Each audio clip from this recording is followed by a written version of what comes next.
پرانے قبرستان کا راز۔ یہ کہانی ایک گاؤں کی ہے جہاں ایک پرانا اور ویران قبرستان تھا۔ لوگ اس قبرستان سے ڈرتے تھے کیونکہ کئی سالوں سے کسی نے وہاں قدم نہیں رکھا تھا۔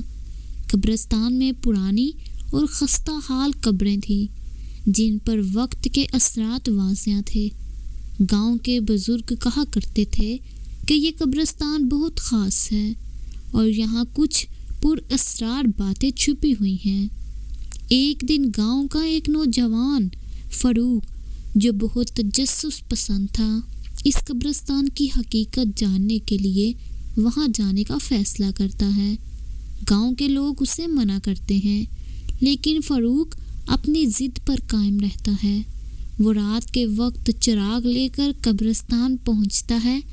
قبرستان میں ہر طرف خاموشی تھی، صرف ہوا کے چلنے کی آواز سنائی دے رہی تھی۔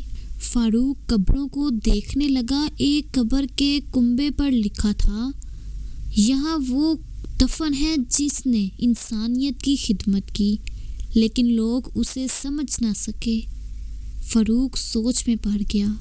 اس نے دیکھا کہ تمام قبروں پر ایسی ہی تحریریں تھیں جو یہ صرف بتاتی تھی کہ یہاں وہ لوگ دفن ہیں جنہوں نے اچھائی کے راستے پر چلتے ہوئے معاشرے کی مخالفت کا سامنا کیا۔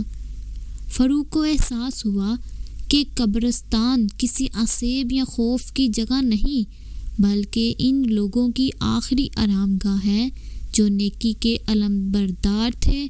گاؤں کے لوگ ان کی قربانیوں کو بھول چکے تھے اور ان کے کارنامے وقت کی گرد میں چھپ گئے تھے۔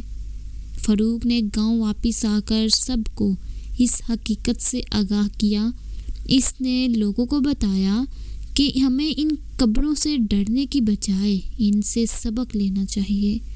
گاؤں والوں نے قبرستان کی صفائی کی اور ایک یادگار تعمیر کی تاکہ آنے والی نسلیں ان نیک لوگوں کو یاد رکھ سکیں۔ یہ کہانی ہمیں یہ سبق دیتی ہے کہ پرانی قبریں صرف ماضی کی نشانی نہیں ہوتی بلکہ ان میں چھپے راز ہمیں زندگی کے اہم سبق دے سکتے ہیں۔ ہمیں اپنے ماضی کو فراموش کرنے کی بجائے اس سے سیکھنا چاہیے۔